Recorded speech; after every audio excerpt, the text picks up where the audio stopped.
आप सबको खुदावन प्रभु यीशु मसीह के मधुर नाम में जय मसीह की। जय मसीह की। मैं आशीष जलाल विश्वासी मंदिर बिलासपुर से आप सबको क्रिस्ट पुनरुत्थान दिवस की पावन बेला पर स्वागत करता हूं। मेरे पूरे परिवार की तरफ से क्रिस्ट पुनरुत्थान दिवस की ढेरों शुभकामनाएं।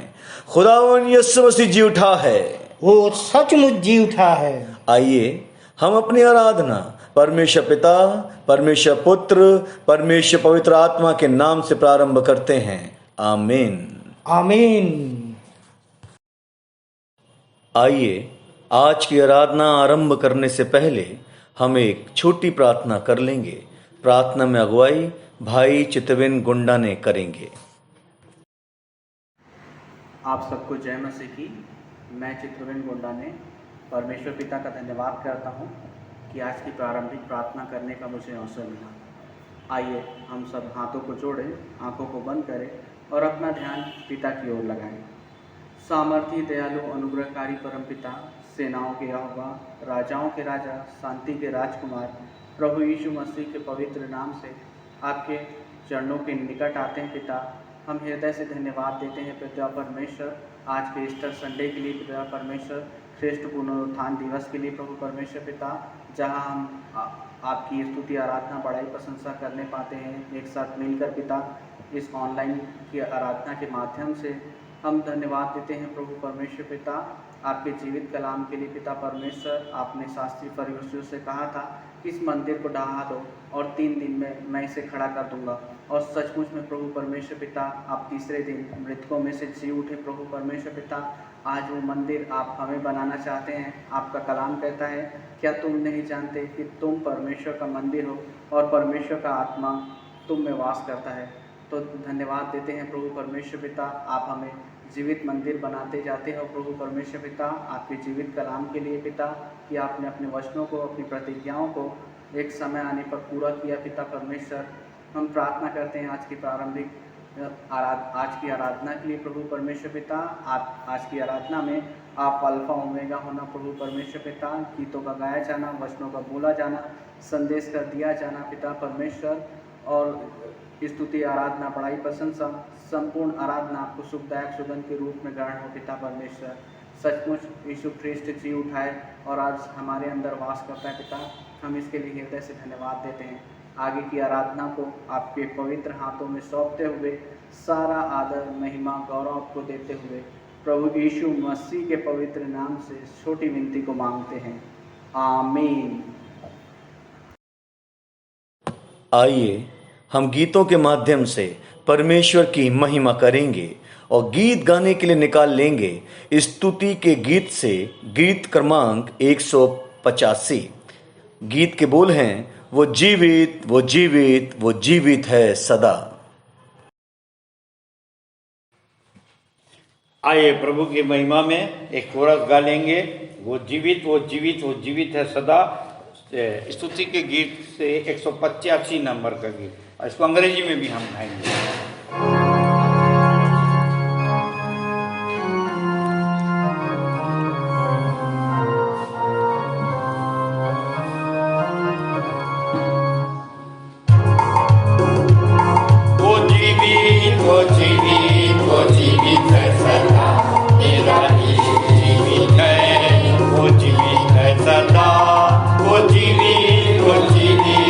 जीवित है सदा, मेरा यीशु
दूसरा गीत गा लेंगे हमन गाना गाबोन से, गीत क्रमांक 129।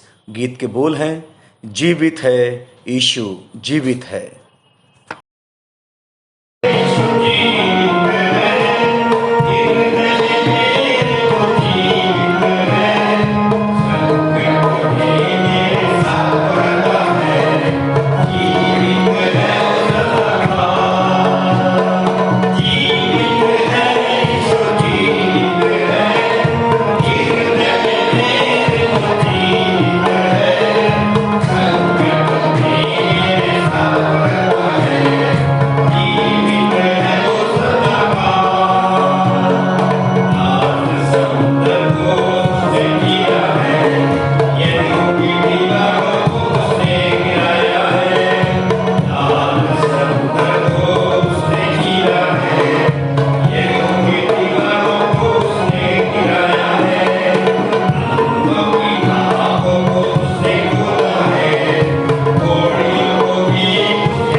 आइए हम अपनी मुख्य आराधना में आगे बढ़ते हैं। लूका रचित सुसमाचार उसके 24वें अध्याय में परमेश्वर का वचन इस प्रकार से बयान करता है, परंतु सप्ताह के पहले दिन बड़े भोर को वे उन सुगंधित वस्तुओं को जो उन्होंने तैयार की थी लेकर कब्र पर आईं, और उन्होंने पत्थर को कब्र पर से लुढ़का हुआ पाया और भीतर जाकर प्रभु यीशु की लोथ ना पाई। जब वे इस बात से भौचक्की हो रही थीं, तो देखो, दो पुरुष झलकते वस्त्र पहने हुए उनके पास आ खड़े हुए। जब वे डर गईं और धरती की ओर मुंह झुकाए रहीं, तो उन्होंने उनसे कहा, तुम जीवते को मरे हुओं में क्यों ढूंढती हो? वह यहाँ नहीं, परंतु जी उठा है। आइए हम मृत्यु के बंधन को तोड़कर जीवित होने वाले खुदावन यीशु मसीह की आराधना करें। आइए हम मुख्य आराधना के प्रारंभ में एक और गीत गा लेंगे जो पाया जाता है स्तुति के गीत से, गीत क्रमांक 62। गीत के बोल हैं, जय प्रभु यीशु जय अधिराजा। आइए हम प्रभु की महिमा में गीत गा लेंगे स्तुति की पुस्तक से 62 नंबर, जय प्रभु यीशु जय अधिराजा, जय प्रभु जय जयकारी।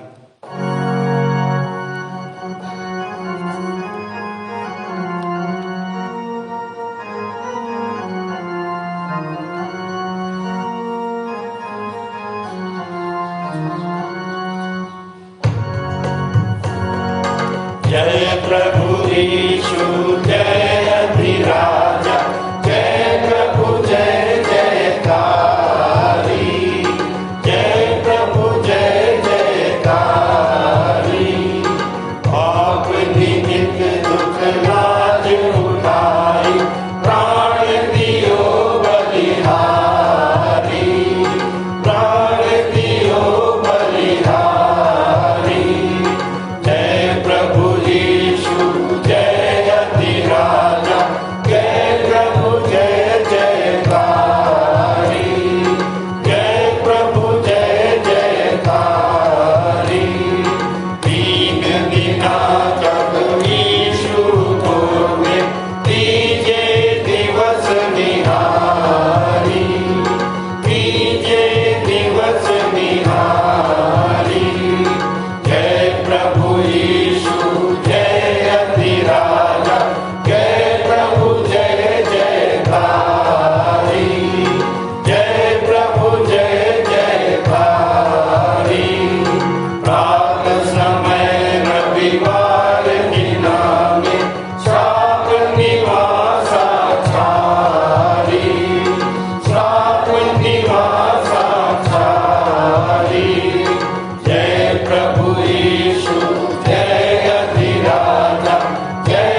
आइए हम उत्तरवादी की रीति से पढ़ने के लिए निकाल लेंगे मत्ती रचित सुसमाचार अध्याय 28 पहली आयत से लेकर 20वीं आयत तक।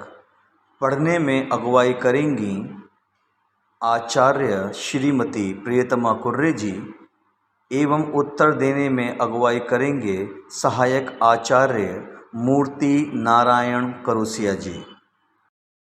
आप सभी को जय मसीह की।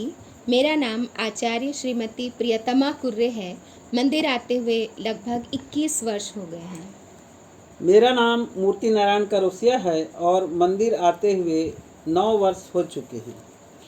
आइए हम सब उत्तरवादी की रीति से पढ़ लेंगे मत्ती रचित सुसमाचार उसका 28वां अध्याय 1 से लेकर 20 पद तक। एक पद मैं पढ़ूंगी और दूसरा पद आप सभी भाई मूर्ति नारायण करोसिया के साथ पढ़ लेंगे। यह पाया जाता है पृष्ठ क्रमांक 48 में। सप्त के बीतने पर सप्ताह के पहले दिन पौ फटते ही मरियम मगदलिनी और दूसरी मरियम कब्र देखने आई और देखो एक बहुत ही भारी भूकंप हुआ, क्योंकि परमेश्वर का एक दूत स्वर्ग से उतरकर आया और पत्थर को अलग लुढ़काकर उस पर बैठ गया। उसका स्वरूप बिजली का सा और उसके वस्त्र हिम के समान श्वेत थे। पहरुए उसके भय से कांप उठे और मृतक से हो गए। स्वर्गदूत ने स्त्रियों से कहा, डरो मत, क्योंकि मैं जानता हूँ कि तुम यीशु को जिसे क्रूस पर चढ़ाया गया था ढूंढ रही हो। वह यहाँ नहीं है, क्योंकि वह अपने कहने के अनुसार जी उठा है। आओ उस जगह को देखो जहाँ वह पड़ा हुआ था। उसके चेलों को शीघ्र जाकर बताओ कि वह मरे हुओं में से जी उठा है, और देखो वह तुमसे पहले गलील को जाएगा, वहाँ तुम उसे देखोगे। देखो मैंने तुम्हें बता दिया है। इस पर वे भय और बड़े आनंद के साथ शीघ्र कब्र से लौटी और चेलों को यह समाचार देने के लिए दौड़ पड़ी। तब देखो यीशु उनसे मिला और उन्हें नमस्कार कहा। वे उसके पास आईं और उन्होंने उसके पैर पकड़कर उसको दंडवत किया। तब यीशु ने उनसे कहा, डरो मत, जाओ और मेरे भाइयों से कहो कि वे गलील को चले जाएं, और वहाँ वे मुझे देखेंगे। वे मार्ग ही में थीं कि देखो पहरुओं में से कुछ ने नगर में जाकर पूरा हाल मुख्य याजकों से कह सुनाया। तब उन्होंने प्राचीनों के साथ एकत्रित होकर सम्मति की और सैनिकों को बहुत रुपए देकर कहा, लोगों से कहना, रात को जब हम सो रहे थे तो उसके चेले आकर उसे चुरा ले गए। और यदि राज्यपाल के कानों तक यह बात पहुंची तो हम उसे समझा देंगे और तुम्हें संकट से बचा लेंगे। उन्होंने रुपए लेकर जैसा बताया गया था वैसा ही किया। यह बात यहूदियों में दूर दूर तक फैल गई और अब तक प्रचलित है।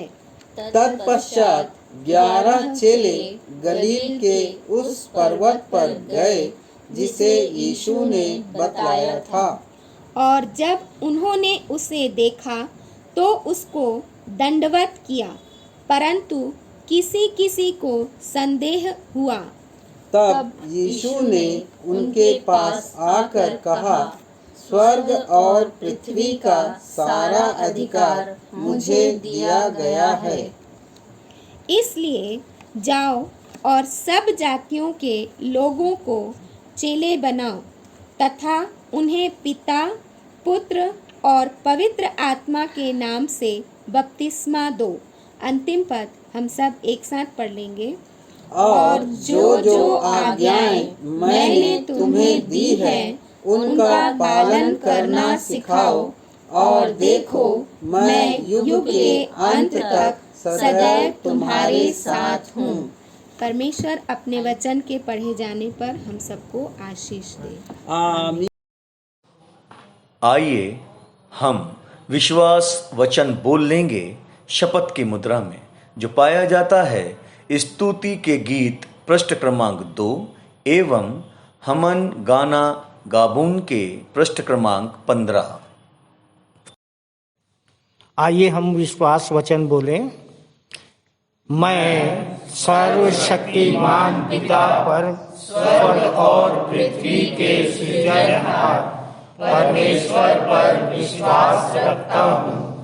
मैं उसके एकलौते पुत्र हमारे प्रभु यीशु मसीह पर, जो पवित्र आत्मा के सामर्थ के द्वारा कुमारी मरियम से जन्मा, जिसने पोंतियुस पिलातुस के राज्य में दुख उठाया, जो क्रूस पर टांगा गया और मारा गया, जो गाड़ा गया और अदृश्य लोक में पहुंचा, और तीसरे दिन मृतकों में से फिर जी उठा, जो स्वर्ग पर चला गया और सर्वशक्तिमान पिता परमेश्वर के दाहिने हाथ विराजमान है, और जीवितों और मृतकों का न्याय करने फिर आने वाला है। विश्वास रखता हूँ मैं पवित्र आत्मा पर, पवित्र सार्व कलीसिया पर, संतों की संगति पर, देह के पुनरुत्थान पर, पापों की क्षमा पर और अनंत जीवन पर विश्वास रखता हूँ। आमीन। आइए हम सामान्य, सामाजिक एवं पारिवारिक कलीसियाई प्रार्थना में जाएंगे। प्रार्थना में अगुवाई सहायक आचार्य श्री संदीप अंचल जी करेंगे। आप सभी को जय मसीह की। मेरा नाम सहायक आचार्य संदीप अंचल है और मुझको प्रभु में आए 12 वर्ष हो चुके हैं। आइए हम इस वक्त प्रार्थना में जाएंगे। महान सामर्थी और दयालु पिता परमेश्वर, हम एक बार फिर से तेरे चरणों के समीप आते हैं और तुझे धन्यवाद देते हैं, क्योंकि तू हर समय, हर एक परिस्थिति, हर एक क्षण हो, हर एक लम्हों, जीवन के हर एक मोड़ पर, हर एक पड़ाव पर, हर एक सांसों के लिए और हर एक बातों के लिए केवल और केवल प्रभु जी, सिर्फ और सिर्फ परमेश्वर पिता आप धन्यवाद, धन्यवाद और धन्यवाद देने योग्य प्रभु जी, धन्यवाद देने योग्य हो परमेश्वर पिता। धन्यवाद देते पिता कि तूने मेरे जीवितों के बीच रखा और यह अवसर प्रदान किया कि इस प्रार्थना के द्वारा तुझसे बातचीत कर सके, क्योंकि तो जीवितों का परमेश्वर है और तूने कहा है जो मुझ पर विश्वास करता है यदि मर भी जाए तो भी जिएगा।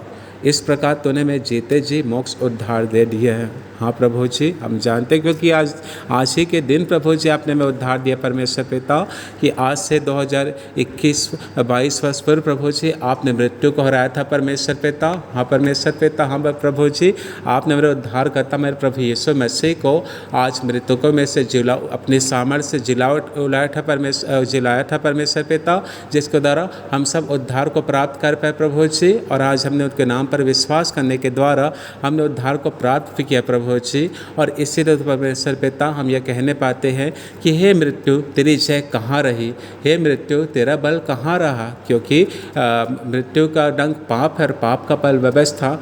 किंतु परमेश्वर पिता आपका धन्यवाद हो कि हम प्रभु यीशु मसीह में अपने आप को जयवन पाते हैं परमेश्वर पिता। और उस बड़े भेद को हम जानते हैं कि अब जो पौलुस जी ने हमें बताया कि अब हम मरेंगे नहीं किंतु बदल जाएंगे। हाँ प्रभु जी, आपने मैं जीते जी अनंत जीवन दिया, इसके लिए हृदय से धन्यवाद देते देते प्रभु जी परमेश्वर पिता।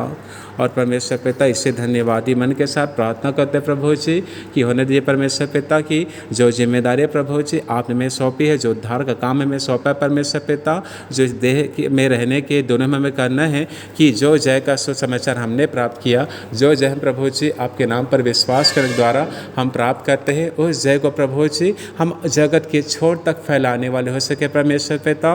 इसके लिए प्रभु जी आप हमें अपने सच्चे गवाह के रूप में अपनी परिपूर्णता में परिपूर्ण करके तैयार कीजिएगा, हमारा इस्तेमाल कीजिएगा प्रभु जी परमेश्वर पिता।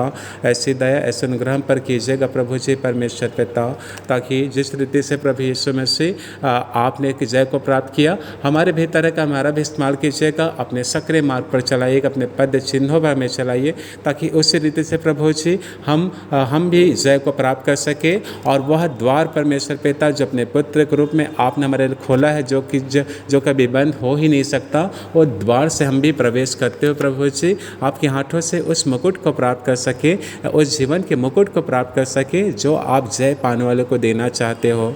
ऐसी दया ऐसे अनुग्रह हम पर भी कीजिएगा प्रभु जी परमेश्वर पिता। प्रार्थना करते पिता समाज के प्रत्येक सदस्य, पदाधिकारियों एवं देश के अगुओं के लिए कि सबको ज्ञान बुद्धि समझ दे कि वे आत्मा और सच्चाई से तेरी मंडली व देश का संचालन कर सके। प्रार्थना करते पिता हमें भी ज्ञान बुद्धि समझ दे कि तेरे वचन की अगुवाई में निरंतर आगे बढ़ते जाए और तेरे राज्य की महिमा एवं बढ़ती के लिए सुसंदेश फैला सके। शैतान की हर प्रकार की युक्ति से, जैसे लोभ, क्रोध, मोह, डर, ईर्ष्या, व्यभिचार, निराशा, घमंड, दुचित्तापन, शैतान के भ्रमजाल आदि से हम सबको बचा कर रख। इस छोटे से विनती को अपने उद्धारकर्ता प्रभु यीशु मसीहा के नाम से मांगते हैं, आमीन। खुदावन के लोगों, यीशु मसीह जी उठा है, निश्चय जी उठा है। यही खुशी का संदेश लेकर हमारे बीच आ रही हैं मंदिर की सह संचालिका श्रीमती अर्चना दास जी।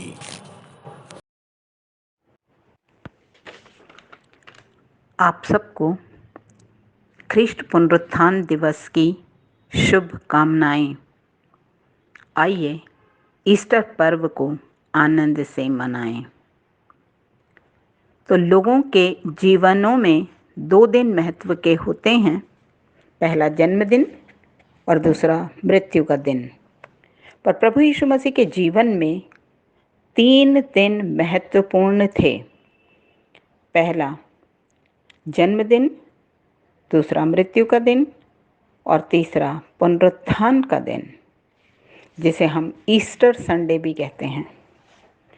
और हमारे जीवन में तीसरे दिन अर्थात पुनरुत्थान दिवस का क्या महत्व है, आइए लूका 24:13 से 35 के आईने में देखें, जिसमें प्रभु यीशु के 2 चेले उसी दिन अर्थात रविवार को ही, जिस दिन बड़ी भोर मरियम मगदलीनी ने यीशु को जीवित देखा था, इम्माउस के रास्ते पर जा रहे थे, जो यरूशलेम से कोई 16 किलोमीटर की दूरी पर था। इन चेलों में से एक का नाम क्लोपस था, जो मरियम का पति व याकूब का पिता था। यूहन्ना 19:25। जब ये यरूशलेम में हुई घटनाओं के विषय बात करते जा रहे थे, तो यीशु उनके साथ चलने लगे, पर उनकी आंखें बंद कर दी गई थीं कि वे यीशु को ना पहचानें। और पहले यीशु ने अनजान बन उनसे पूछा वे क्या बातें कर रहे हैं। फिर स्वयं उन्हें मूसा से भविष्यवक्ताओं तक सारी बातें समझा दीं। इम्माउस पहुंचकर यीशु ने रोटी तोड़ी और रोटी तोड़ते ही उनकी आंखें खुल गईं और उन्होंने उसे पहचान लिया और वह उनकी आंखों से ओझल हो गया। यही आज हमारे मनन का विषय है। और प्रश्न है, रोटी क्या है? रोटी तोड़ना क्या है? आंखें कब, कैसे, क्यों, कहाँ, किसने बंद कर दी थीं? रोटी तोड़ते ही आंखें कैसे खुल जाती हैं? और यीशु ने कौन सी आंखें खोलीं? तो पहला प्रश्न है, रोटी क्या है? यूहन्ना 6:35 यीशु ने कहा, जीवन की रोटी मैं हूँ और जो यीशु की देह का प्रतीक है, इसे ही परम प्रसाद प्रभु भोज में हम रोटी के रूप में ग्रहण करते हैं।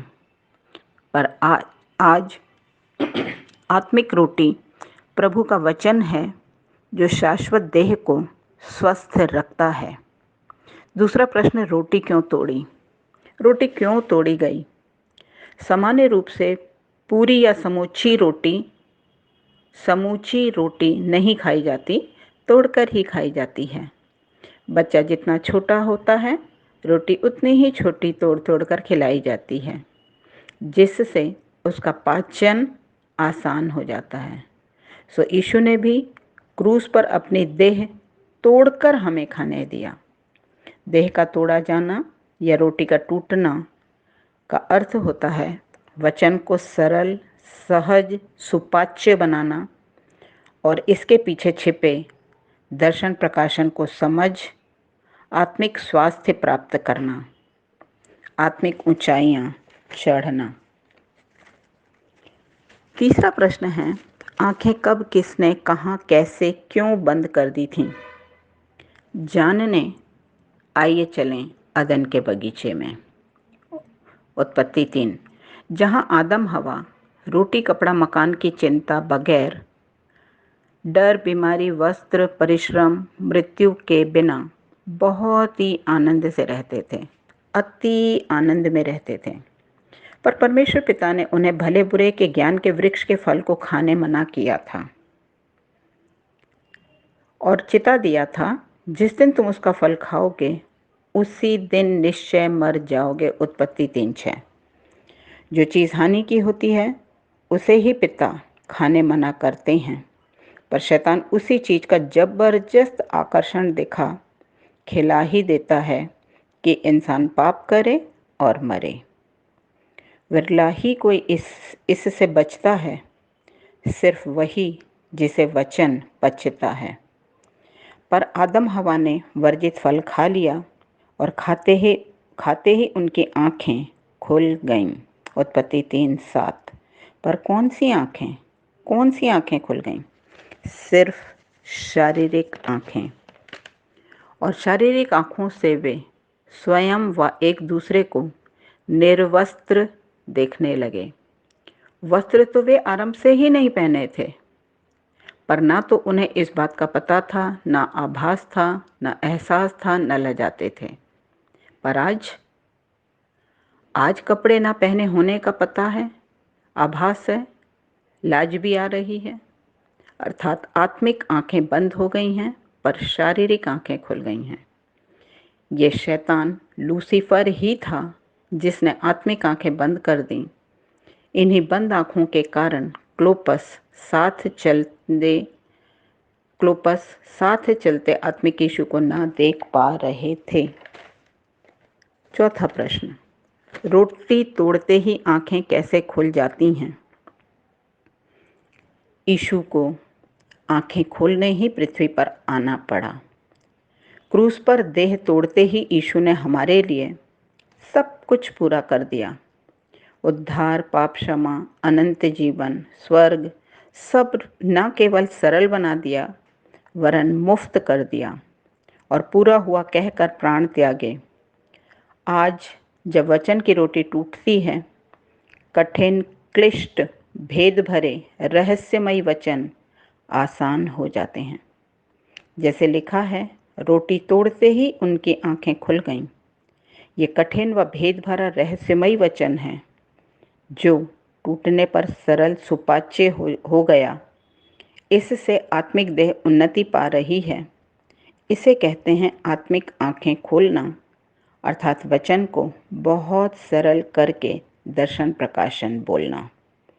इस तरह भेद भरे कठिन वचनों को बूझने समझने की बुद्धि की आंखों को खोल दिया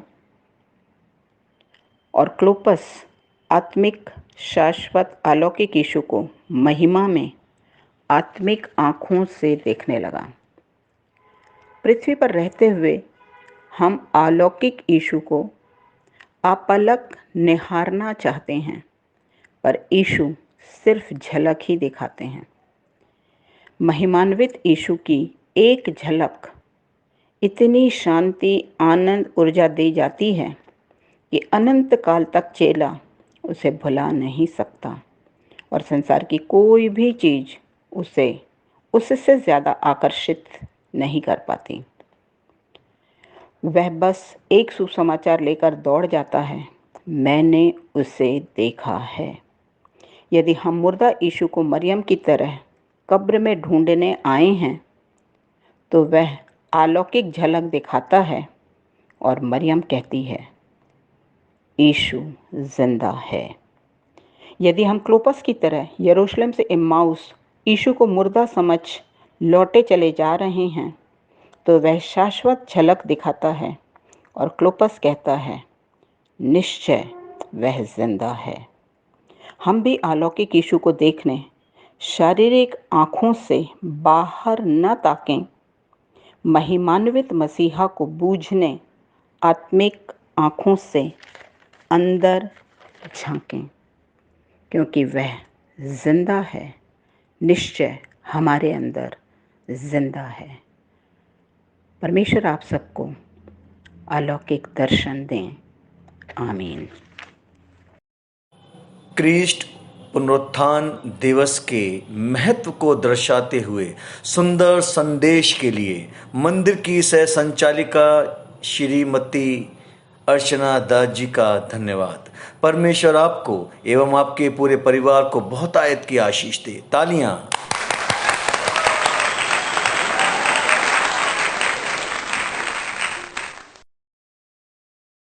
आइए हम प्रभु भोज में जाएंगे। प्रभु भोज का संदेश लेकर हमारे बीच में आ रही हैं मंदिर की सह संचालिका डॉक्टर अल्पना राम जी।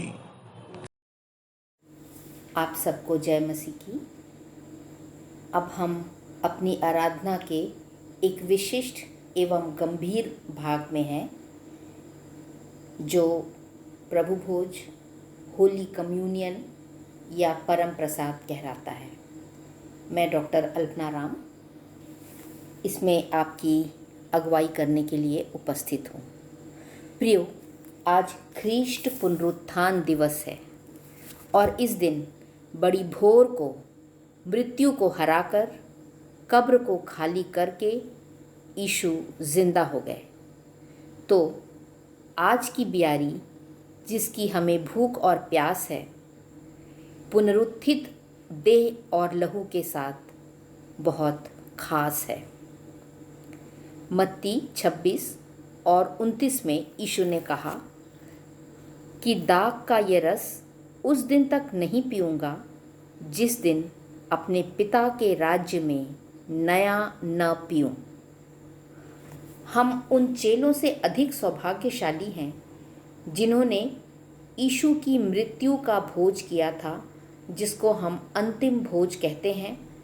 जब यीशु क्रूस पर मरने जा रहे थे, उससे पहले फसह के भोज को यीशु ने अपने चेलों के साथ किया था। तो प्रियो, उन चेलों ने यीशु की मृत्यु का भोज किया था, पर हम अनंत जीवन का भोज कर रहे हैं। तरह तरह के भोज होते हैं और जब हम किसी दावत में, किसी भोज में जाते हैं, तो वहाँ अनेक प्रकार के व्यंजन होते हैं, पर ये नाशमान भोजन है। यूहन्ना उसका 6वां अध्याय और 27वां पद।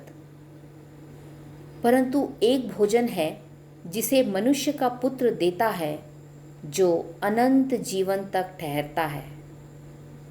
यूहन्ना 6:49 में यीशु ने कहा, तुम्हारे बाप दादों ने जंगल में मन्ना खाया और मर गए। ये वो रोटी है जो स्वर्ग से उतरती है, ताकि मनुष्य उसमें से खाए और न मरे। यूहन्ना 6:50। अतः प्रियो, जिस भोज में आज हम सम्मिलित हो रहे हैं, ये अविनाशी भोज है और इस भोज में 2 चीज़ें हैं या 2 वस्तुएं हैं जो हम लेते हैं। और ये भोजन जो है ये सबसे कीमती भोजन है, क्योंकि इसमें जो रोटी है वो यीशु की देह का प्रतीक है। प्रियो, यह कोई साधारण देह नहीं है, पर ये वह देह है जिसके छूने से अंधों को आंखें मिल गईं, लंगड़े चलने लगे, कोढ़ी शुद्ध किए गए, दुष्ट आत्माएं निकल गईं।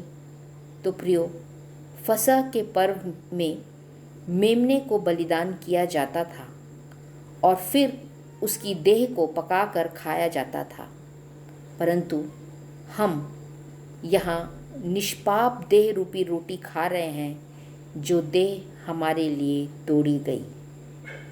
दूसरा इस भोजन का पदार्थ है वो है लहू, और ये वो लहू है जो क्रूस पर सोते के समान बह निकला। प्रियो, अगर हमारे शरीर से थोड़ा भी लहू बहता है तो हम तुरंत पट्टी बांध लेते हैं ताकि ज़्यादा लहू ना बहे,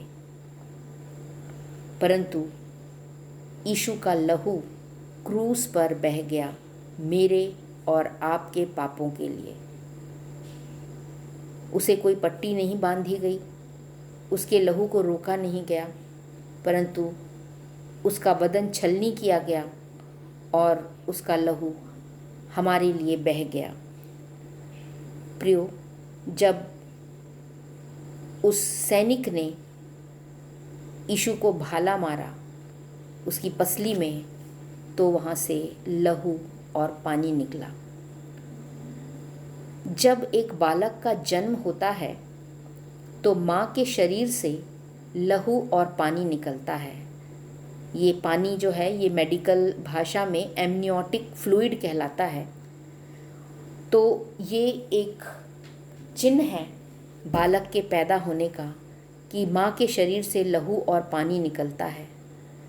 जब यीशु के शरीर से लहू और पानी निकला तो प्रियो, कलीसिया अर्थात मेरा और आपका नया जन्म हुआ। तो इस भोज को हमें लेना है, और इसके पहले मैं 2 लाइनें बोलना चाहूँगी। प्रियो, जल का सोता तो कई जगह मिल जाता है, जल का सोता तो कई जगह मिल जाता है, पर लहू का सोता केवल क्रूस पर ही नज़र आता है। जब यीशु हमेशा एक सा रह सकता है, जब यीशु आज और कल और हर हमेशा एक सा रह सकता है, तो उसका लहू कैसे बदल सकता है? तो बलिदान की देह और लहू का न करें अपराध, बलिदान की देह और लहू का न करें अपराध, इसमें हाथ डालें शुद्ध हृदय के साथ। तो प्रियो, प्रभु हम सबको आशीष दे। जय मसीह की।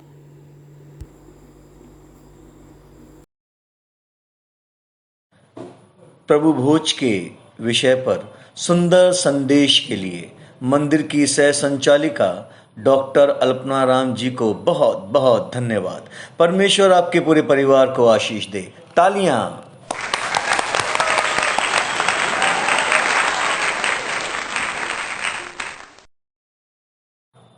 आइए हम अपनी अपनी भेंटों एवं धन्यवादी भेंटों को देने के द्वारा परमेश्वर की महिमा करेंगे, और इस समय गीत गा लेंगे स्तुति के गीत से गीत क्रमांक 63। गीत के बोल हैं, गाओ गाओ जय के गीत गाओ। एवं भेंट की प्रार्थना में अगुवाई करेंगे सहायक सह आचार्य श्री राम पांडे जी। आइए हम प्रभु की महिमा में एक और गीत गा लेंगे, स्तुति के गीत से 63 नंबर, गाओ गाओ जय के गीत गाओ। 63 नंबर।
सबको जय मसीह की। मेरा नाम राम पांडे है।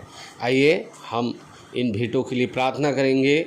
महान समर्थित दयावान पिता परमेश्वर, धन्यवाद देते हैं पिता कि आज के दिन के लिए कि हाँ प्यारे प्रभु, आज का दिन पिता जो तेरा पुनरुत्थान दिवस है पिता, आप मृतकों में से जी उठे और न केवल खुद जिए परंतु पिता आपने हमें भी जीवित कर दिया पिता परमेश्वर, आत्मा से जीवित कर दिया।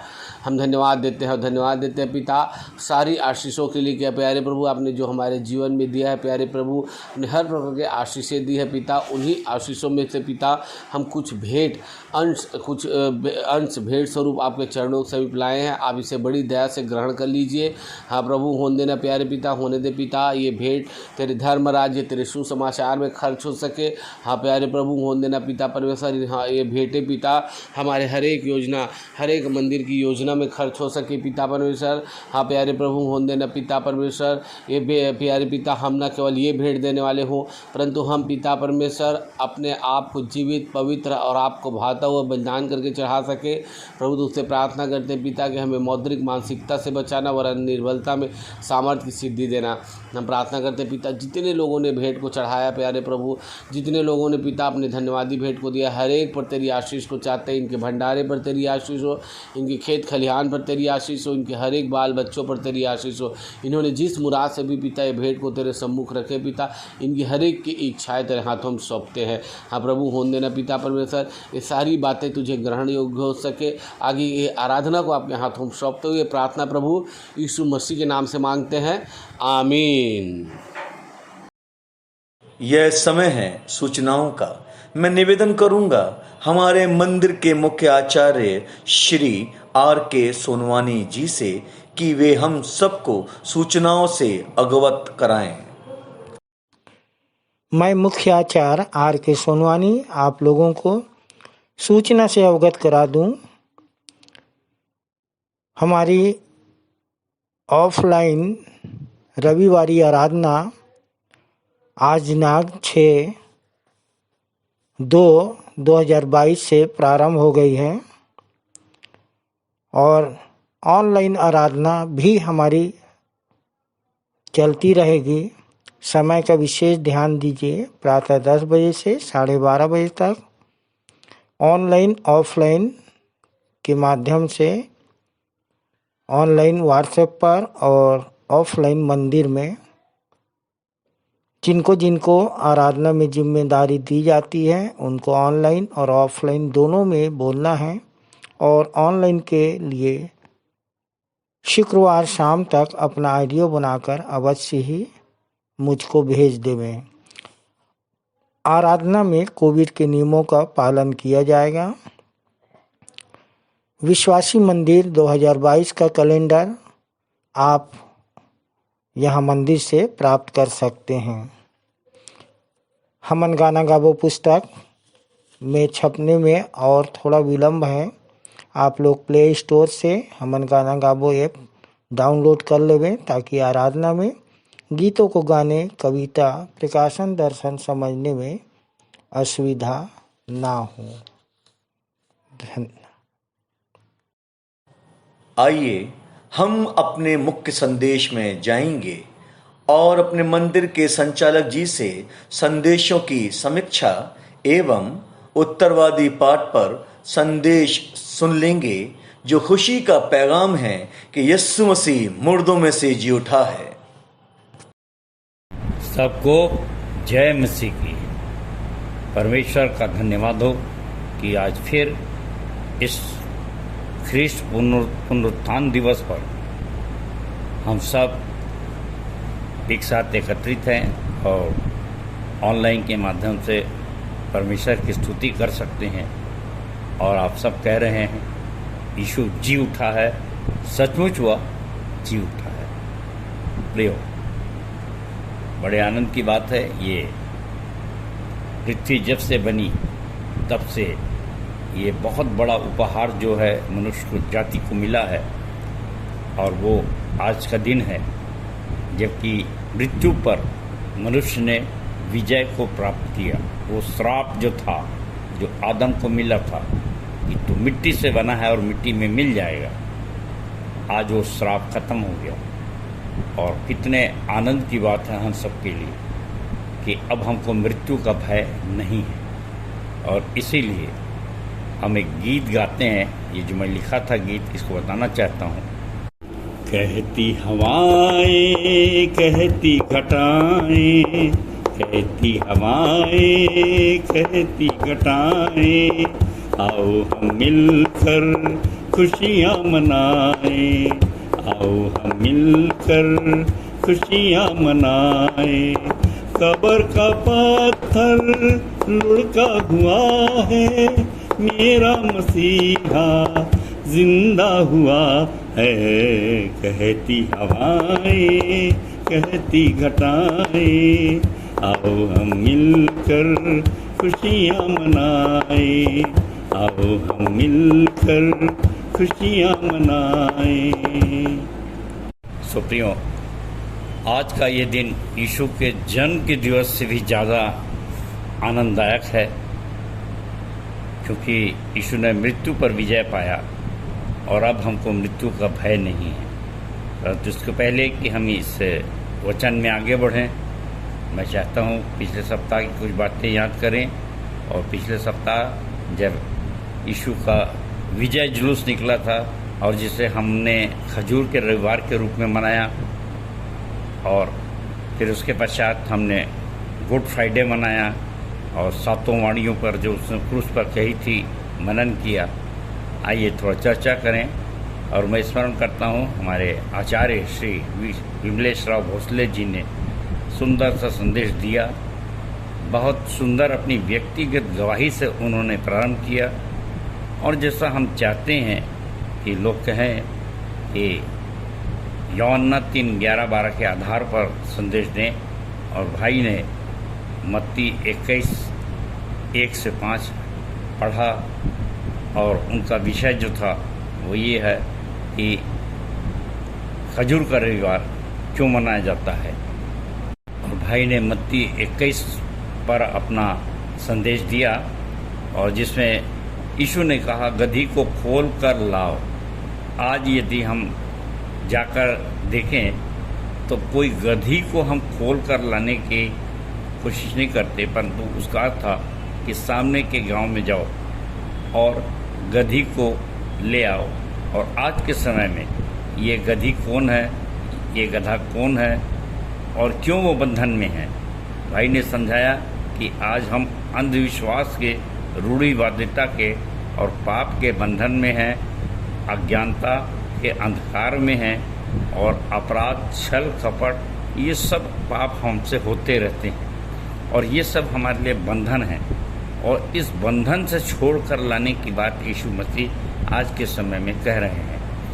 और यीशु मसीह ने गधी का चुनाव क्यों किया? उसकी नम्रता और दीनता के कारण से। और भाई ने बहुत से संदर्भ दे करके हमको समझाने का प्रयास किया, और विशेष करके 5 बिंदुओं के माध्यम से। पहला बिंदु सामने के गांव में जाना है, और उसका दूसरा बिंदु बंधन से आज़ाद कराना है, और तीसरा बिंदु नम्र और दीन बनना है, और वचन के अनुसार चलना है। जीवन में वचन के अनुसार चलना है और अपना जीवन न्यौछावर करना है। और इसके पास 5वां बिंदु प्रभु यीशु मसीह का लक्षण हम में दिखाई देना चाहिए, प्रभु यीशु मसीह की शोभा हम में दिखाई देना चाहिए। भाई ने एक सुंदर वचन पढ़ा, भजन 10:17 मैं आपके सामने पढ़ रहा हूँ। हे यहोवा, तूने नम्र लोगों की अभिलाषा सुनी है, तू उनका मन तैयार करेगा, तू कान लगा कर सुनेगा कि अनाथ और पिसे हुए का न्याय करे, ताकि मनुष्य जो मिट्टी से बना है फिर भय दिखाने ना पाए। सो नम्र और दीन बनना ही पड़ेगा, तभी जाकर वो हम पर सवार हो सकेगा, ऐसा भाई ने समझाया। भाई को सुंदर संदेश के लिए बहुत बहुत बहुत बहुत परमेश्वर आशीष दे। और प्रियो, मैंने भविष्यद्वक्ता शब्द पर ध्यान केंद्रित कराया था, जहाँ पर ये इस प्रकार से लिखा है मत्ती 21 का 4 और 5वें में, यह इसलिए हुआ कि जो वचन भविष्यद्वक्ता के द्वारा कहा गया था वह पूरा हो, कि सिय्योन की बेटी से कहो, देख तेरा राजा तेरे पास आता है, वह नम्र है और गधे पर बैठा है। और इस पर मैं ये कहना चाहता हूँ कि 10वें पद को भी अगर देखा जाए तो वहाँ पर ये लिखा है कि जब उसने यरूशलेम में प्रवेश किया तो सारे नगर में हलचल मच गई और लोग कहने लगे, यह कौन है? लोगों ने कहा, यह गलील के नासरत का भविष्यद्वक्ता यीशु है। सो मेरे प्रियो, भविष्यद्वक्ता तो हम लोग भी हो सकते हैं आज के समय में। और यदि ये कहा जाए कि 1 कुरिन्थियों 13:2 इस प्रकार से लिखा है कि और यदि मैं भविष्यवाणी कर सकूं और सब भेदों और सब प्रकार के ज्ञान को समझूं और मुझे यहाँ तक पूरा विश्वास हो कि मैं पहाड़ों को हटा दूं, परंतु प्रेम न रखूं तो मुझे कुछ भी लाभ नहीं, तो मैं कुछ भी नहीं। सो आज के समय प्रियो, ये एक बहुत ज्वलंत समस्या है कि बहुत से भविष्यद्वक्ता पैदा हो गए हैं, बहुत से प्रचारक पैदा हो गए हैं और बहुत सी भविष्यवाणी की जाती है। और आज के समय में विचारधाराओं की बहुत ज़्यादा भिन्नता भी है। और जब इन वचनों को बहुत पहले 40-45 साल की उम्र में जब मैं विचार करता था, तभी मैंने सोचा कि क्यों ना अपने प्रकाशन और दर्शन को लिख दिया जाए, ताकि कभी ये समस्या पैदा ना हो कि लोग कहें कि ये झूठा भविष्यद्वक्ता है। और फिर जो जलन करते हैं महायाजक और शास्त्री, और यहाँ पर भी हम देखें 15वें पद में कि उनको बहुत जलन हुई कि लोग उसकी क्यों बड़ाई कर रहे हैं, हमारी क्यों नहीं बड़ाई करते। और ये समस्या आज तक है। आपके स्मरण के लिए मैं 15वां-16वां पद फिर से पढ़ देता हूँ। परंतु जब महायाजकों और शास्त्रियों ने इन अद्भुत कामों को जो उसने किए और लड़कों को मंदिर में दाऊद के संतान की होशाना पुकारते हुए देखा, तो क्रोधित होकर उससे कहने लगे, क्या तू सुनता है कि ये क्या कहते हैं? यीशु ने उनसे कहा, हाँ, क्या तुमने यह कभी नहीं पढ़ा कि बालकों और दूध पीते बच्चों के मुंह से तूने स्तुति सिद्ध कराई। सो प्रियो, जबरदस्त आवश्यकता है कि सच्चे भविष्यद्वक्ता को आप पहचानें और सच्चे भविष्यद्वक्ता का महत्व बताने का प्रयास मैं कर रहा हूं कि जैसा वचन में लिखा है, इसलिए कि भविष्यद्वक्ताओं की बातें पूरी हों, कि जो वचन भविष्यद्वक्ता के द्वारा कहा गया था वो पूरा हो। ये शब्द मेरे को बहुत ही प्यारा लगा कि जकरिया ने भविष्यवाणी की, उसको पूरा करने के लिए यीशु मसीह गधी पर बैठे। और इसलिए सच्चे भविष्यद्वक्ता बनना जरूरी है। और सच्चे भविष्यद्वक्ता का यह गुण है, होना चाहिए कि हम किसी को श्राप न दें। और इसके लिए मैंने समझाया था लूका 9:51 से 56 तक कि जब चेलों ने कहा कि हम इनको श्राप देकर भस्म कर देते हैं जो आपका रास्ता रोक रहे हैं, उसने कहा नहीं, ऐसा मत करो, तुम किस आत्मा के हो तुम नहीं जानते, तुम एक स्पेशल हो। और प्रियो, बालकों के समान बनना है, तब जाके स्वर्ग राज्य के योग्य होंगे। और प्रियो, मैंने बताया था कि व्यापार बुरा नहीं है, पर मंदिर के अंदर व्यापार न करें, क्योंकि व्यापार लाभ के लिए होता है। अगर आप सच्चे भविष्यद्वक्ता हैं तो नुकसान उठा करके परमेश्वर के राज्य के वारिस होंगे। और इसी के 18 से 21 में अंजीर के वृक्ष को यीशु मसीह ने श्राप दिया कि जा तुझ में आपसे कभी फल न लगे, हम बचें, कि हमको भी देखकर अगर हमारे पास फल नहीं रहेगा। तो यीशु मसीह ने कहा भी कि यूहन्ना 15:18 में कि मेरी पिता की इच्छा इसी से पूरी होती है कि तुम बहुत सा फल लाओ, और अगर ऐसा कर रहे हैं तो इसी में 23 और 23 से 27 में अगर आप ये देखें तो यहाँ लिखा है कि शास्त्री फरीसी आकर के महायाजक कहने लगे, ये तू किस अधिकार से करता है। सो प्रियो, एक भेद की बात मैं बताना चाहता हूँ यहाँ पर कि आप सच्चे भविष्यवक्ता हैं, बालकों के समान हैं, व्यापार नहीं कर रहे हैं और अच्छे फल ला रहे हैं, तो निश्चित जानिए कि आपको बहुत बहुत बहुत से अधिकार दिए जाएंगे। और आज के उत्तरवादी पाठ में अपन देखेंगे मत्ती 28 में कि उसने कितने अधिकार दिया। स्वर्ग और पृथ्वी का सारा अधिकार मुझे दिया गया। तो ये बड़े महत्वपूर्ण बात आपके सामने कहना चाहता हूँ कि पुराने नियम में भी आप जानते हैं कि कुछ अधिकार विशेष रूप से योद्धाओं को दिए जाते थे, और जिसको पाने वाले के अलावा तीसरे को बताने भी मना किया गया था। और मैं जब इन बातों की चर्चा करता हूँ तो अक्सर अन्य जातियों के मुंह से मैं सुनता था कि गुरु 99 बातें बता देता है, लेकिन एक बात को, एक गुण को, एक शक्ति को अपने पास रिजर्व रखता है, सुरक्षित रखता है, नहीं बताता कि कब कोई चेला मुकर जाए और कहीं ऐसा ना हो कि गुरु के ऊपर ही चढ़ बैठे, उसके विरुद्ध हो जाए, उसी को मरवाने के लिए योजना बनाने लगे। चाहे इस पर प्रकरण में अपन यहूदा इस्करियोती को भी याद करते हैं, और बहुत सी बाहर की कहानियाँ भी अपन लोग को मालूम है कि कैसे जिस गुरु ने वरदान दिया उसी को भस्म करने के लिए चेला प्रयास करता है। सो मेरे प्रियो, ये किस अधिकार से करता है, और बहुत विस्तार से ना कह के मैं सिर्फ यही कहूँगा कि यीशु ने भी उन्हें कहा कि मैं तुम्हें नहीं बताता। मैं याद करता हूँ कि शमशून को, जो नाजिर था बचपन से, और उसको शक्ति दी गई थी कि मैं तेरे बालों में शक्ति दे रहा हूँ। कभी कभी बड़ा आश्चर्य होता है कि मैं अपने मित्र से कह रहा था, मैं तेरे पेन में शक्ति देता हूँ, मैं तेरे कंघी में शक्ति देता हूँ, मैं तेरी नाक में शक्ति देता हूँ, तू चींटी के समान सूंघेगा। ये कैसे कैसे वरदान हो सकते हैं आज के समय में आप सोच सकते हैं। पर मेरे प्रियो, मैं प्रैक्टिकल बातें करता हूँ, व्यवहारिक बातें कर रहा हूँ, क्योंकि व्यवहारिक काम कर रहा हूँ, व्यवहारिक युद्ध लड़ रहा हूँ, जैसे मैंने बताया सुबह से। तो ये एक विशेष किस्म का अधिकार, भविष्यवक्ता का अधिकार भी आपको मिल सकता है।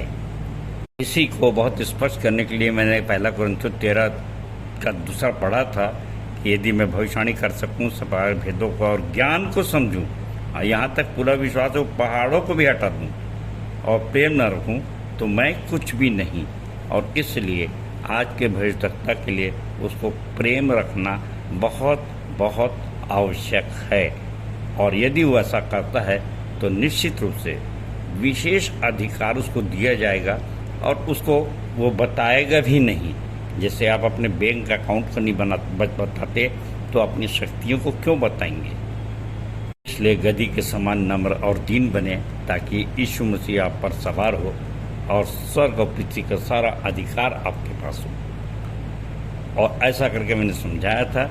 अब चलिए आज के उत्तरवादी पाठ पे चलते हैं, मत्ती 28। तो आज का उत्तरवादी पाठ है मत्ती 28, और उसे कुछ आयतें मैं आपके सामने पढ़ना चाहता हूँ। प्रारंभ से पहला, सबके दिन के बाद सप्ताह के पहले दिन पाँव पड़ते ही मरियम मगदलिनी और दूसरी मरियम कब्र को देखने आई, और देखो एक बड़ा भूंडोल हुआ, क्योंकि प्रभु का एक दूत स्वर्ग से उतरा और पास आकर उसने पत्थर को लुढ़का दिया और उस पर बैठ गया। उसका रूप बिजली का सा और उसका वस्त्र पाले के नहीं उज्ज्वल था। उसके भय से पहरुए कांप उठे और मृतक समान हो गए। सरदूत ने स्त्रियों से कहा, तुम मत डरो, मैं जानता हूँ कि तुम यीशु को जो क्रूस पर चढ़ाया गया था ढूंढती हो। वह यहाँ नहीं है, परंतु अपने वचन के अनुसार जी उठा है। आओ वह स्थान देखो जहाँ प्रभु पड़ा था। प्रियो, कुछ विशेष प्रश्नों के साथ मैं आज के इस संदेश को देना चाहता हूँ, जिसमें ये एक ऐसी घटना है जो पूरे संसार को विचलित कर देती है। और जैसे बताया गया कि भूकंप आ गया, कैसे कैसे कैसे विश्वास करे, किसी मुर्दे को जिंदा होने पर कैसे विश्वास करे। और इसीलिए ये प्रश्न है। और शैतान जो है, जिसको मृत्यु पर शक्ति प्राप्त थी, आप जानते हैं, और बुरी तरह हार गया। तो जब हार गया तो कुछ नहीं तो लोगों को भरमा तो सकता ही है। और ये सब प्रक्रिया आज चल रही है। इसीलिए मैं बोला कि एक अच्छे भविष्यवक्ता बनिए, प्रमाण दिखाकर कार्य करिए। और यूहन्ना 3:11-12 तो खास चीज़ है। और जो इस प्रकार के संदेश नहीं दे सकता, वो फिर संदेश ही दे सकता है, प्रवचन तो प्रवचन। और जो चलती भाषा में मैं कहता हूँ कि भाषण में राशन नहीं है, और राशन तो राशन होता है। और इसीलिए ये विश्वासी मंदिर खोला गया और उसका उद्देश्य है। और भरसक मैं प्रयास करता हूँ कि हमारे चेले भ्रमित न हो, पर कभी कभी मेरे को दाद देता हूँ शैतान की शक्तियों कि कैसा भी विश्वास दिलाया जाए और संदेह जो है वो हो ही जाता है। और यहाँ यीशु मसीह के साथ भी यही हो रहा है। और इसलिए मेरा पहला प्रश्न है, अन्य जातियों से या और बाहर के लोगों से नहीं, उसके विश्वासियों से, उसके चेलों से, जो उसके साथ घूमते फिरते चलते फिरते, उनसे ये प्रश्न है कि आप कैसे विश्वास करते हैं कि यीशु जिंदा है। आप कैसे विश्वास करते हैं, आप व्यक्तिगत रूप से। और दूसरा, आपके पास क्या प्रमाण है। और तीसरा, क्या वो आज तक जिंदा है तो कहाँ है। और इन सब 3 प्रश्नों का उत्तर मेरे प्रियो आज के इस संदेश में आप पाने की कोशिश करें। सो प्रियो, इन तीनों प्रश्नों का एक एक करके अपन उत्तर खोजने का प्रयास करते हैं। आप कैसे विश्वास करते हैं और क्या कोई संदेह है कि नहीं, क्योंकि 17वां पद आपके सामने पढ़ना चाहूँगा, जहाँ लिखाया है, और उन्होंने उसके दर्शन पाकर उसे प्रणाम किया, पर किसी किसी को संदेह हुआ। अब ये किसी किसी में किसी को हो रहा है, किसी को नहीं हो रहा है, कैसे पता चलेगा किसके मन अंदर क्या क्या संदेह। वो काना फूसी करते होंगे, डर के मारे तो बोल नहीं सकते। और ऐसे ही है, हमारे विश्वासी मंदिर आज का प्रेजेंट है कि सब कुछ लिख दिया गया है, सब कुछ दिखाया जा रहा है, और उसके बावजूद भी लोगों को संदेह होता है। मसीहा वो है जो मसीहा का काम करे, वो बढ़ई पे विश्वास कर लेंगे, बढ़ई का काम करता है, लकड़ी का काम कर रहा है तो बढ़ई है, परंतु मसीहा का काम कर रहा है उस पर संदेह होता है। अब इसके लिए कौन सा इलाज, कौन सा डॉक्टर आएगा। और मेरे प्रियो, जब मैं संदेश देता हूँ तो मैं ये सोचता हूँ कि ये चीज़ रिकॉर्ड हो जाएगी, मेरी डायरी में भी है, उस बोर्ड में भी लिखे हुए हैं। और अगर मैं कोई गलत चीज़ बोल रहा हूँ तो मेरे बच्चे, मेरे नाती पोते, मेरे जितने भी चेले कितने ठोकर का कारण बनेंगे। और यह स्केल 3 में तो लिखा ही है कि उनके खून का पलटा मैं तुझसे लूँगा। तो मैं सोचता हूँ कि बहुत बड़ा खूनी साबित हो जाऊँगा मैं। और इसीलिए दृढ़ता के साथ संदेश को देता हूँ और दिखाता हूँ। और यहाँ पर यीशु मसीह देखिए वही कर रहे हैं, जिंदा हो गए, लोग प्रणाम कर रहे हैं। जरा सोचिए तो, कोई मुर्दा, आप व्यवहारिक जीवन में कभी सोचने का प्रयास करें आप कि कोई मुर्दा है, आप मिट्टी दे के आ रहे हैं और वो साक्षात आके खड़ा हो जाए और फिर आप उसको प्रणाम भी करें और उसके बावजूद संदेह करें, तो आपको मालूम है बहुत चर्चा का विषय है एक जाति विशेष कहती है कि वो न सूली पे चढ़ा बल्कि उसके समान किसी दूसरे को चढ़ा दिया गया, परमेश्वर ने चढ़ा दिया, उसको नहीं चढ़ाया। अब देखिए, भ्रमित करने वाले की अकल देखिए और हमारे भ्रमित होने वालों को मंद बुद्धि देखिए कि उस अंधे से भी गए बीते दिखाई देते हैं। मेरे को जो कहता है, मैं नहीं जानता कि वो बालजबुल की सहायता से, शैतान की सहायता से उसने चंगाई दिया कि ईश्वर की सहायता से।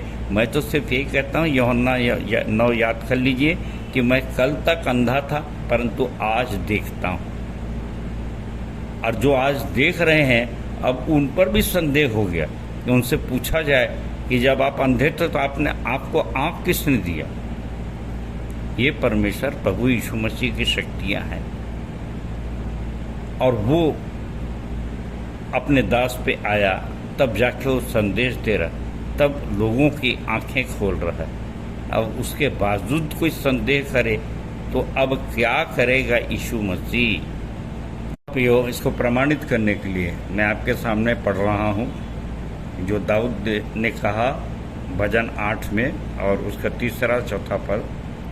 जब मैं आकाश को जो तेरे हाथों का कार्य है और चंद्रमा और तारागण को जो तूने नियुक्त किए हैं देखता हूँ, तो फिर मनुष्य क्या है कि तू उसका स्मरण रखे, और आदमी क्या है कि तू उसकी सुधि ले, क्योंकि तूने उसको परमेश्वर से थोड़ा ही कम बनाया है, थोड़ा ही कम बनाया है, और महिमा और प्रताप का मुकुट उसके सिर पर रखा है। ये दाऊद कह रहा है। क्यों? इसे प्रमाणित करने के लिए मैं ज़्यादा परेशान नहीं होता, परंतु धन्यवाद देता हूँ अपने पौलुस भाई को, पौलुस प्रेरित कुरिन्थियों को लिखी हुई पत्री में जब वो लिखता है 2 कुरिन्थियों 6:16 कुरिन्थियों को कि आप संदेह में न रहें, और इसलिए जो वचन उसने दिया मैं आपके सामने पढ़ूंगा। और मूर्तों के साथ परमेश्वर के मंदिर का क्या संबंध, क्योंकि हम तो जीवते परमेश्वर के मंदिर हैं। जैसा परमेश्वर ने कहा कि मैं उनमें बसूंगा, उनमें चला फिरा करूंगा, और मैं उनका परमेश्वर हूँगा और वे मेरे लोग होंगे। ये रिश्ता मेरा और परमेश्वर का है, और ये मेरी अनुभूति है। ये आपकी भी अनुभूति बन सकती है मेरे प्रियो, कि यदि आपके अंदर वो आ जाए तो चलने और फिरने के लिए वो आपके अंगों का उपयोग कर रहा है। आपको सुनिश्चित करना है कि क्या आप मुर्दों में से जी उठे हैं, क्या आपने नया जन्म पाया है। और यदि आप ये विश्वास कर सकते हैं कि आपके कदम परमेश्वर के कदम हैं, क्योंकि परमेश्वर के कार्य करने के लिए आप बढ़ रहे हैं, और यदि आपके हाथ उन कामों को कर रहे हैं, तो इसका प्रमाण कौन देगा? इसकी ज़रूरत नहीं। और इसके अलावा ये इसके बावजूद आप मसीह के ज़िंदा हो जाने का प्रमाण जो है उस पर संदेह कर रहे हैं, उसकी गवाही नहीं दे रहे हैं, और लोगों के सामने ऐसा प्रभाव नहीं डाल रहे हैं कि लोग कहें ये कौन है, ये कहाँ का भविष्यवक्ता है। जैसे यीशु मसीह के लिए पूछा गया और लोगों ने जवाब दिया। आपके लिए भी ऐसी बातें अगर नहीं उठ रही हैं तो निश्चित रूप से आप संदेह में हैं, दो चित्ता हैं, और इस बारे में पहले ही कह दिया गया है। वचन कहता है कि मैं दो चित्तों से बैर रखता हूँ, भजन 119-113 में, और बैर रखने की बात कही गई है। परंतु प्रियो, कितने आनंद की बात है कि यदि आप दो चित्ते नहीं हैं, संदेह नहीं कर रहे हैं, कम से कम अपने ऊपर तो संदेह ना करिए। और इसीलिए कि आप संदेह नहीं कर रहे हैं, तब वो कहता है मैं उनका परमेश्वर हूँगा और वे मेरे लोग होंगे। आपस में हमारा ऐसा रिश्ता आगे बढ़ेगा। और दूसरा तर्क है, आपके पास इसका क्या प्रमाण है? और प्रियो, इसको ज़्यादा लंबा न खींचते हुए मैं आपको बताना चाहूँगा 2 कुरिन्थियों 13:5। और पौलुस भाई ने इस प्रकार से कुरिन्थियों को प्रमाण दिया कि अपने आप को परखो कि विश्वास में हो कि नहीं। अपने आप को जांचो, क्या तुम अपने विषय में यह नहीं जानते कि मसीह यीशु तुम में है? नहीं तो तुम निकम्मे निकले हो। और इस संबंध में पौलुस ने भी आपसे आशा व्यक्त किया 16वें पद में के 6वें पद में, पर मेरी आशा है कि तुम जान लोगे कि हम निकम्मे नहीं हैं।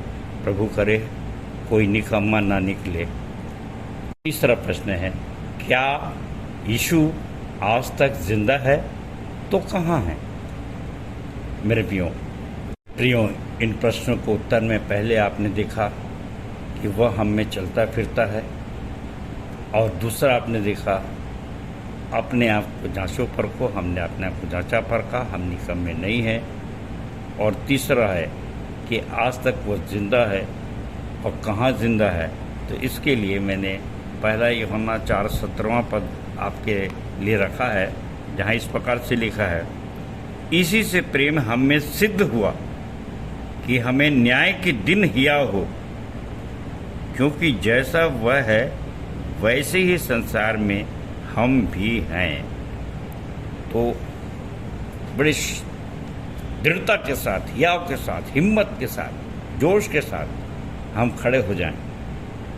क्यों? क्योंकि प्रेम हम में सिद्ध हुआ है। उसने तो अपना प्राण देकर अपना प्रेम सिद्ध कर दिया। और हम तो कहते हैं सब कुछ दिया, तूने मुझे क्या देता मैं तुझे।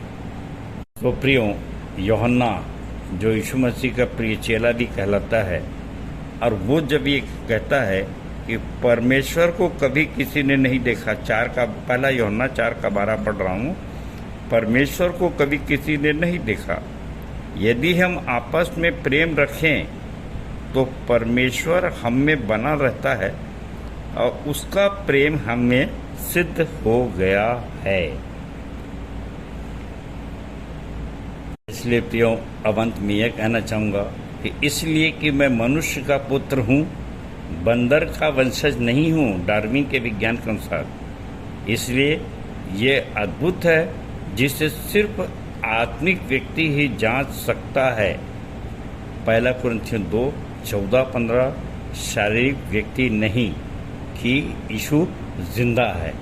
नहीं तो संसार के कोई नहीं मानना चाहते कि वो जिंदा है, लेकिन हमारे पास इसका क्या प्रमाण है। और अंत में मैं अंश अंश कर करके उसी तेजस्वी स्वरूप में बदलता चला जा रहा हूँ, जिसमें लिखाया है 2 कुरिन्थियों 3:18 में, परंतु जब हम सबके उगाड़े चेहरे से प्रभु का प्रताप इस प्रकार प्रकट होता है, जिस प्रकार दर्पण में, तो प्रभु के द्वारा जो आत्मा है, हम उसी तेजस्वी स्वरूप में अंश अंश करके बदलते जाते हैं।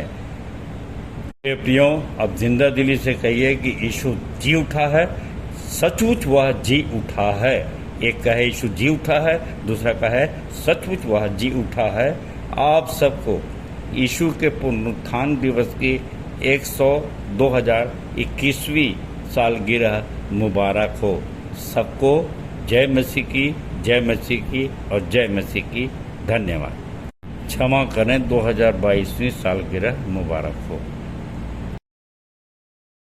हम अपने संचालक जी का धन्यवाद करते हैं सुंदर, सारगर्भित, व्यवहारिक एवं उत्साहवर्धक संदेश के लिए। परमेश्वर हमेशा आपके द्वारा इस कलीसिया की अगुवाई करवाता रहे। आमीन। तालियां।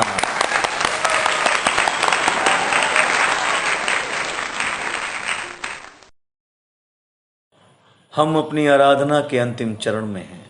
हम गीत गा लेंगे जो पाया जाता है हमन गाना गाबोन से, गीत क्रमांक 68। गीत के बोल हैं, जी उठा है मसीहा। अंतिम प्रार्थना आचार्य पंडित चंद्रशेखर देव तिवारी शास्त्री जी के द्वारा एवं प्रभु की प्रार्थना व मंदिर के संचालक जी की आशीष से अपनी आराधना को समाप्त करेंगे। मौत का बंधन तोड़कर जी उठने वाले मसीहा की महिमा में आइए एक गीत गाएं। गीत का नंबर 68 हमन गाना गाबुन से।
आप सबको आचार्य पंडित चंद्रशेखर देव तिवारी शास्त्री की ओर से जय मसीह की।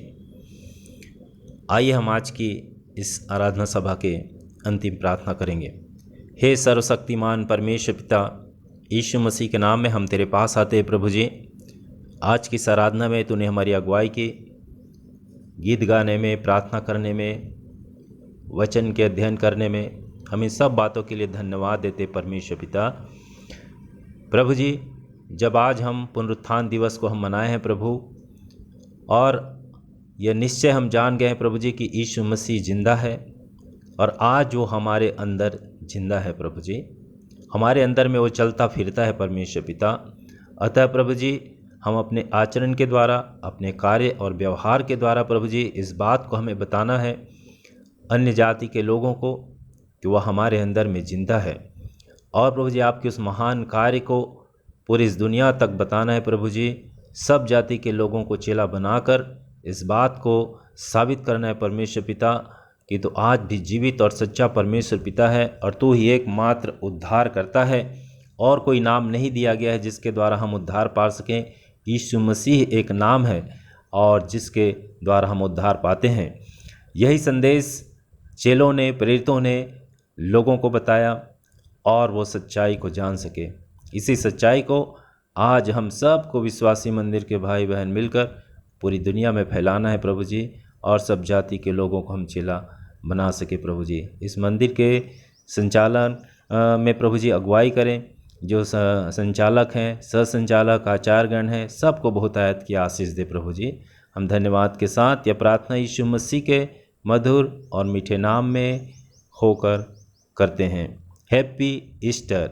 यीशु मसीह जी उठा है, सचमुच जी उठा है। आप सबको जय मसीह की। हे हमारे पिता, तू जो स्वर्ग में है, तेरा नाम पवित्र माना जाए, तेरा राज्य आए, तेरी इच्छा जैसे स्वर्ग में पूरी होती है, वैसे ही इस पृथ्वी पर भी पूरी हो। हमारे दिन भर की रोटी आज हमें दे, और जैसे हमने अपने अपराधियों को क्षमा किया है, वैसे ही तू भी हमारे अपराधों को क्षमा कर, और हमें परीक्षा में ना डाल, परंतु बुराई से बचा, क्योंकि राज्य, पराक्रम और महिमा सदा तेरे ही है। आमीन। और अब जो तुम्हें ठोकर खाने से बचा सकता है और अपनी महिमा की भरपूरी के समक्ष मगन और निर्दोष करके खड़ा कर सकता है, उस अद्वैत परमेश्वर हमारे उद्धारकर्ता की महिमा और पराक्रम और गौरव और अधिकार जैसा कि सनातन काल से हमारे प्रभु यीशु मसीह के द्वारा है, अब भी हो और युगान युग होता रहे। आमीन। सबको जय मसीह की।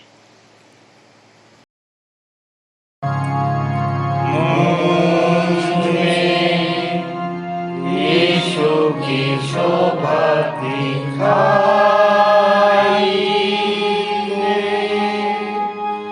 उसका अद्भुत प्यारा संगीत माता, हे तू आत्मा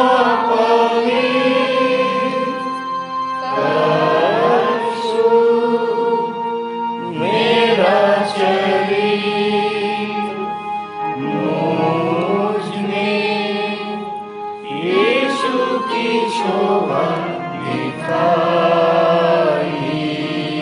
दे।